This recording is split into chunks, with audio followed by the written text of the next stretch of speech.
ബാലുശ്ശേരി ജില്ലാ വിദ്യാരംഗം കലാസാഹിത്യവേദി സർഗോത്സവം മുണ്ടക്കര AUP സ്കൂളിൽ കവിയും പ്രഭാഷകനുമായ സോമൻ കടലൂർ ഉദ്ഘാടനം ചെയ്തു. ഏറ്റവും സുതാര്യമാണ്, ഏറ്റവും സിമ്പിളാണ്, ഏറ്റവും ലളിതമാണ്. ഇപ്പൊ ഇസ്തിരിപ്പെട്ടിരുന്നത് നമ്മൾ വീട്ടിലെ വസ്തുക്കളൊക്കെ കവിതയുടെ ആധാരമായി തീരുന്നു. ഈനാകുട്ടി ഭാഷ ഗംഭീരമായിട്ട് വേറൊരു കവിതയും എന്താ കവിത പേടി ഉണർന്നെഴുന്നേറ്റ് വരുന്ന മനുഷ്യനെ പേടിയാണ്. അടുത്ത നിമിഷം അയാൾ ഒരു ആയുധം കയ്യിലെടുത്തേക്കാം. എന്താ തുടങ്ങുന്നത്? ഉണർന്നെഴുന്നേറ്റ് വരുന്ന മനുഷ്യനെ പേടിയാണ്, അടുത്ത നിമിഷം അയാൾ ഒരു ആയുധം കയ്യിലെടുത്തേക്കാം. 42 വിദ്യാലയങ്ങളിൽ നിന്നായി 300-ലധികം വിദ്യാർത്ഥികൾ പങ്കെടുത്തു. Panangad panchayat vice president P. Usman അധ്യക്ഷത വഹിച്ചു.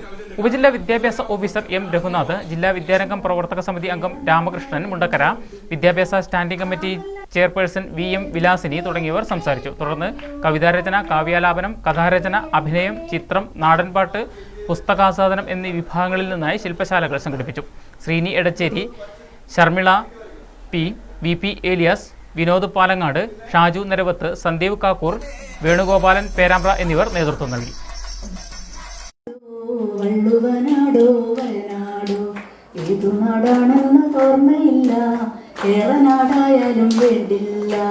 ആ നല്ല നാട്ടിലൊരാറുണ്ട്, ആതിരക്കുളിരുള്ളൊരാറുണ്ട്, ആലിനടുത്തൊരു കോവിലുണ്ട്, ആലിനടുത്തൊരു കോവിലുണ്ട്.